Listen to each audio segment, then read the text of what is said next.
ele foi o resultado, né? Assim, o símbolo da resistência da situação escravagista da época. A gente pode dizer que o Ambrósio ele foi um líder, né, muito importante, né, revolucionário para a nossa história. Rei Ambrósio, um brasileiro, provavelmente da região de São João del Rei, um líder nato, que teve na Minas Gerais 7 cientistas. Ele era visto como um líder, né? E um líder super respeitado, porque a sociedade dela é bem organizada. Eu acho que ele foi um líder bom para a comunidade, né? E deixou muita história para o pessoal, né? Para ser contada, para ser divulgado. E o que eu falo é isso. O antigo Ambrósio tinha a turma dele lá para roubarem os viajantes, que tudo era feito em transporte de carro de boi, de cavalo. Então ficava no alto lá olhando cá embaixo para ver quem que vinha. E eles matavam para roubar. Então, eu acredito que toda história tem dois lados, né? E história é isso, né? Cada pessoa tem seu pensamento, né? E a história ela vai evoluindo, né? Com o passar dos anos, a gente vai descobrindo novas coisas. E como essa história é uma história passada de pai para filho, a gente vê que cada pessoa ela passa de um jeito. E essa história, comparada com a história de Quilombo do Palmares, ela é muito maior, tanto em números, né, que a confederação era composta mais ou menos de 15 mil integrantes, como a história do rei, ela é muito maior do que Zumbi. Você tem um Zumbi, um guerreiro, que defendia um ideal, mas você tem aqui em Minas, mais propriamente dito em Cristais, um negro que foi considerado o rei. O que mais faz admirar no Ambrósio era a inteligência dele, a manobra dele, ele era um estrategista de primeira. Ele tinha um conhecimento muito rico em agronomia e tinha um conhecimento também muito rico na parte de defesas, de técnicas de guerrilha. Então, assim, ele teve uma visada fora do tempo dele, que eu considero assim, que ele foi além do tempo dele.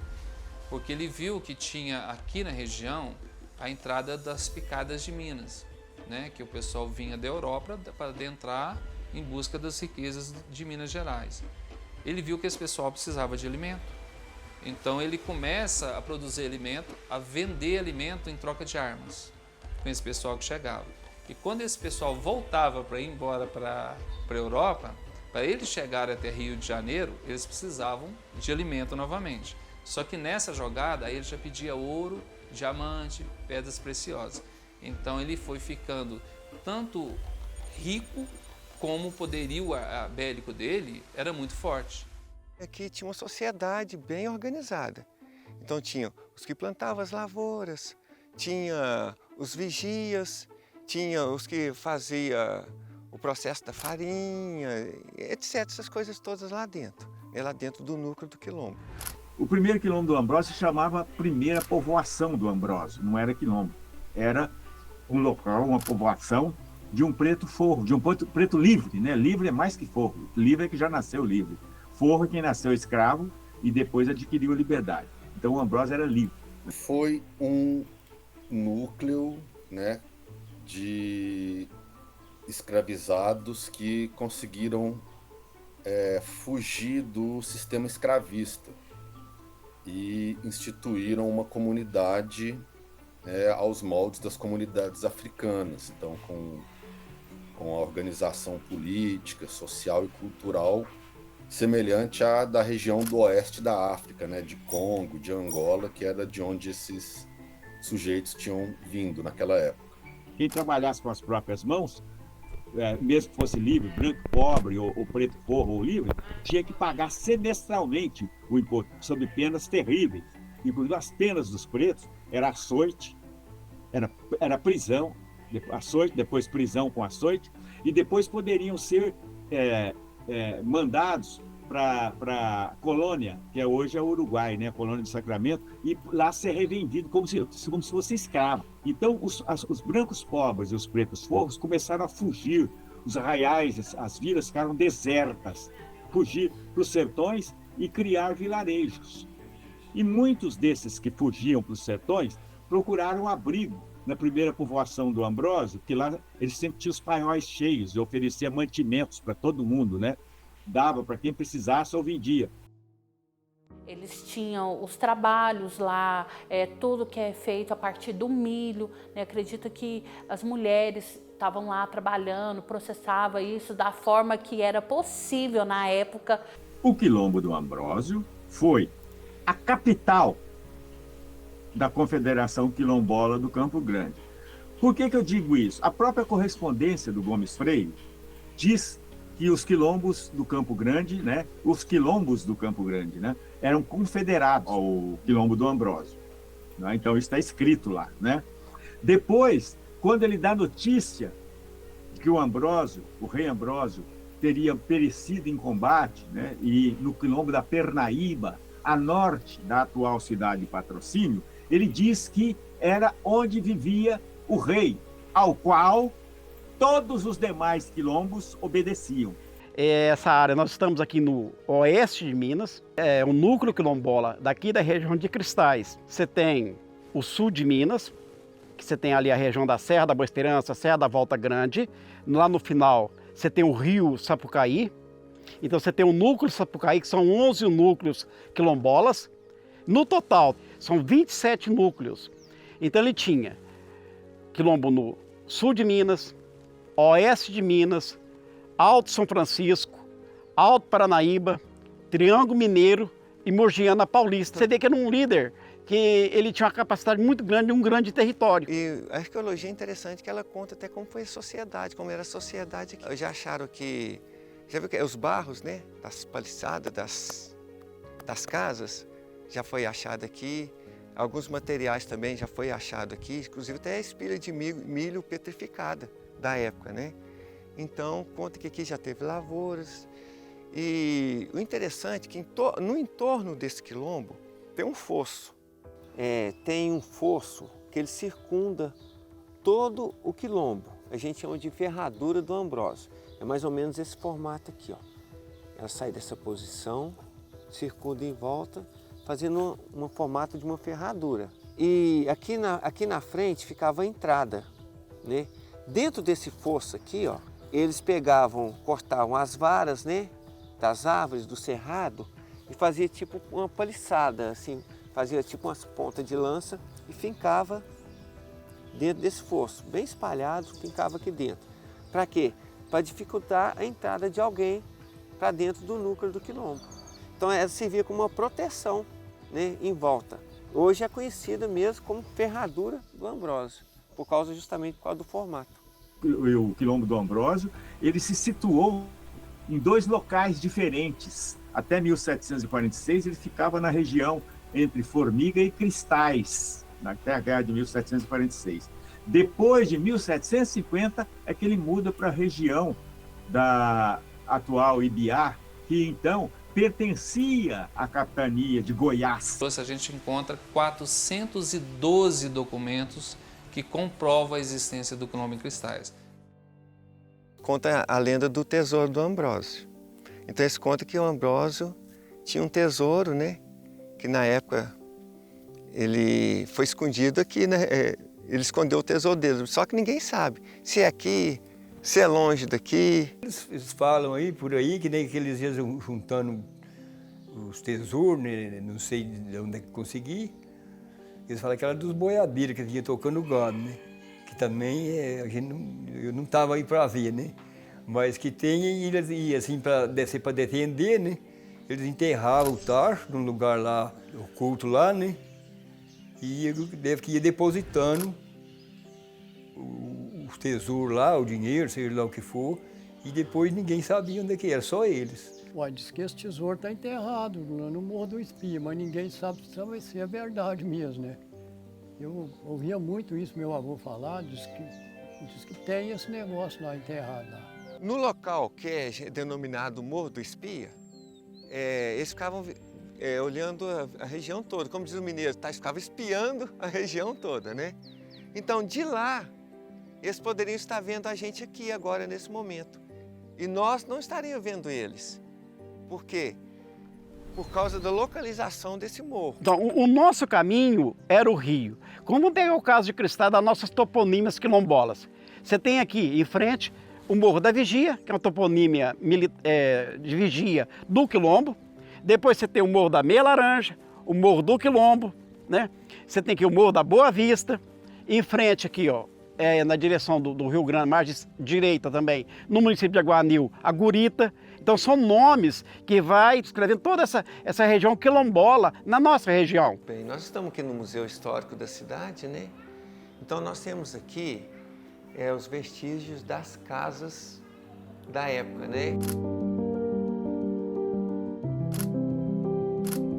Então esses barcos com o tempo foram ficando petrificados, né? E aqui tem alguns vestígios com a gente aqui nesse local. Nós somos descendentes do branco, do negro e do indígena. Aí você saber a importância que teve o negro nessa Minas Gerais setecentista, que chegou a incomodar até a coroa portuguesa, onde celebrou 3 grandes guerras na região. O Ambrósio, ele intensificou a sua popularidade, intensificou seu poderio bélico, intensificou seu poderio financeiro de uma forma em que a coroa não estava preparada para brigar com isso. Então, o que aconteceu? O rei, por várias vezes, mandou aqui destruir esse quilombo, queria esse quilombo destruído. Então, na primeira tentativa, em 1741, ele manda cerca de 500 pessoas aqui para combater, que eram mercenários, não eram soldados. E esses mercenários vieram com a intenção de que iriam enfrentar negros completamente despreparados, arco e flecha ou no mais uma faca.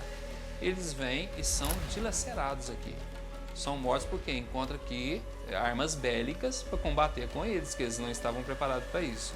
Numa segunda, em 1743, o rei já faz uma miscigenação. Além desse pessoal, né, ele manda alguns soldados que eram de Minas Gerais aqui também para vir combater. Então já vem com armas de fogo, novamente subestimam o poder bélico do rei Ambrósio. São derrotados novamente. Então o rei, querendo se calar esse quilombo de qualquer forma possível, manda a esquadra real e consegue derrotar o rei Ambrósio aqui em 1746. Em 1746, temos documentos comprobatórios também que foram entregues ao rei mais de 3.000 pares de orelhas. Por que houve essa entrega? Eles iriam receber por quantidade de preto morto. Então, para se comprovar a quantidade de preto morto, tinha que se levar o par de orelha. Comprovação de que o mercenário matou um preto era um par de orelha.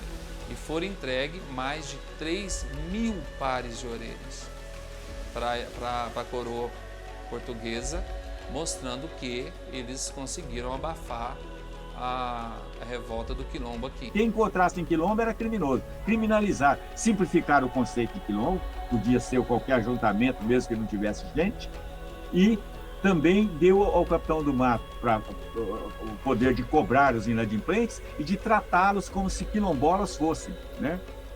Então, quando a Guerra de 1746 acontece dentro desse sistema, e esse sistema foi tão ruim, aí eles foram derrotados em 1746, né, no Morro das Balas, pelos quilombolas de Arcos, Pains, Formiga e Piuí. E depois, mais interessante notar, que logo depois das 3 grandes guerras dos quilombos do Campo Grande, aí vem o Sesmeiro tomar posse da terra, poucos anos depois. Então quem celebrou a guerra, depois veio tomar posse da terra. E é uma história que ficou escondida do povo. Até hoje, o povo atual não tem essa história oral. É a nossa história, né? A história do negro. A história do negro que fica, mais uma vez eu falo, acobertada, escondida, né? Então é importante, é muito importante a gente trazer de volta essa história. O interesse político aí da monarquia é mostrar que a monarquia era superior e que os negros não tinham força para combater a monarquia. Apesar de que toda essa história é tirada e esquecida. Por quê? Porque manchava o poderio da monarquia. Esse foi o principal fator de se esconder essa história. E tudo isso que a gente tem hoje, essas danças, músicas, vieram daí. A gente segue agora as tradições desse rei Ambrósio, no reinado, no condado, nas folias. Né? Então, o rei Ambrósio, ou pai Ambrósio, como os quilombolas gostavam de chamar, ele traz essa educação religiosa já vindo da região de São João del Rei, que é onde, pelos últimos estudos que a gente tem, ele se originou ali. Ele nasce naquela região, é adotado por uma família rica e alforriado, e ele traz essa parte de religião de lá. E ele era um devoto de Nossa Senhora do Rosário. Então, em Cristais, a primeira devoção é a Nossa Senhora do Rosário. A imagem que está na capela hoje da Nossa Senhora do Rosário dos Homens Pretos de Cristais é a original que se teve dentro do Quilombo do Ambrósio. É uma imagem já registrada pelo IEFA e que já fez todos os estudos em que ela tem mais de 350 anos de existência. Depois que eu fui moendo, eu percebi os negros de Minas Gerais são as pessoas mais tristes que eu já vi no Brasil. Os negros de outros lugares, do Rio e da Bahia, são alegres. Os pretos mineiros, principalmente, são tudo tristes, conversam pouco, cabisbaixo, olho baixo.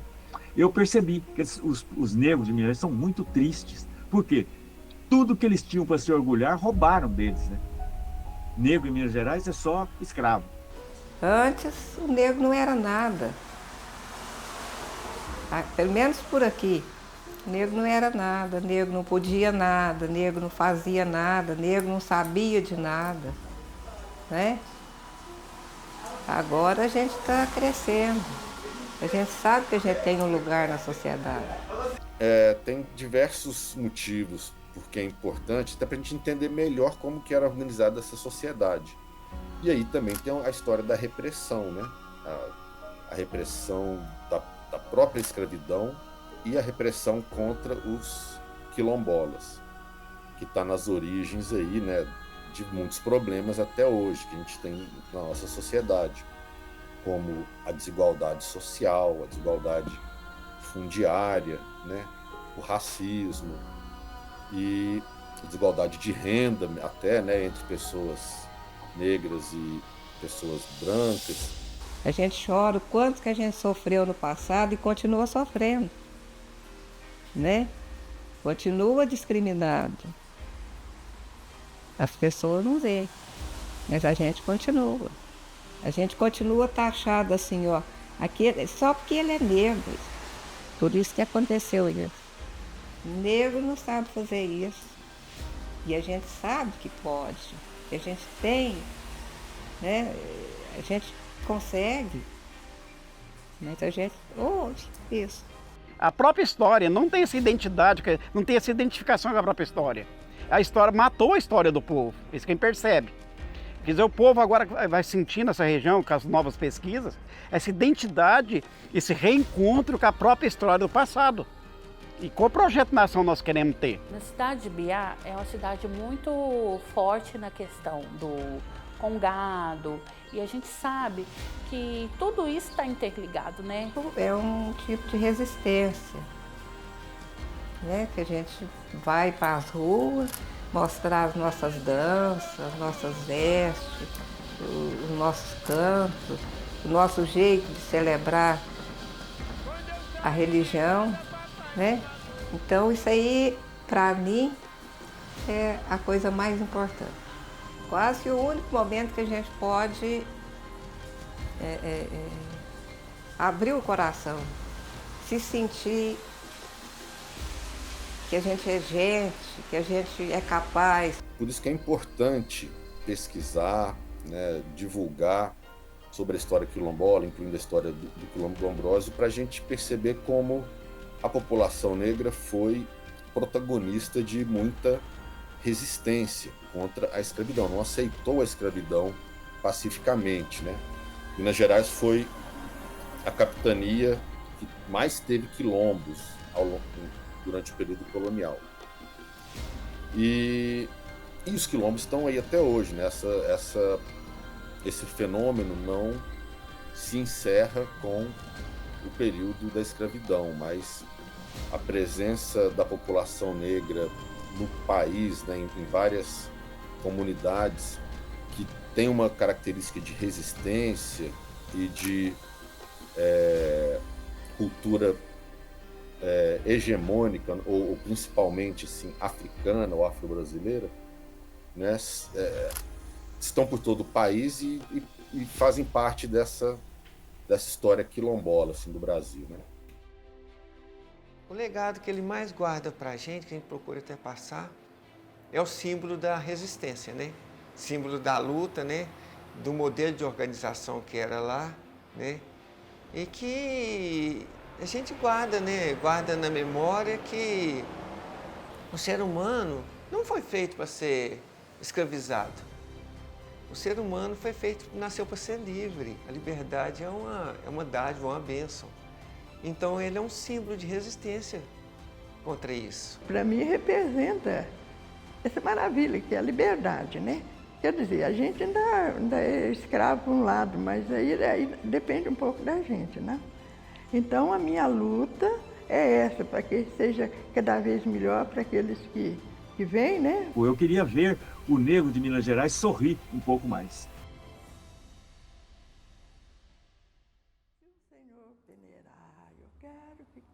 Do lado de cá, se o Senhor peneirar, eu quero ficar do lado de cá. Aí eu ver, não quero ser joio, Senhor, quero ser semente de amor, semear a paz, a esperança e o amor e a salvação. Não quero ser joio, Senhor, quero ser semente de amor, semear a paz, a esperança e o amor e a salvação. Obrigada.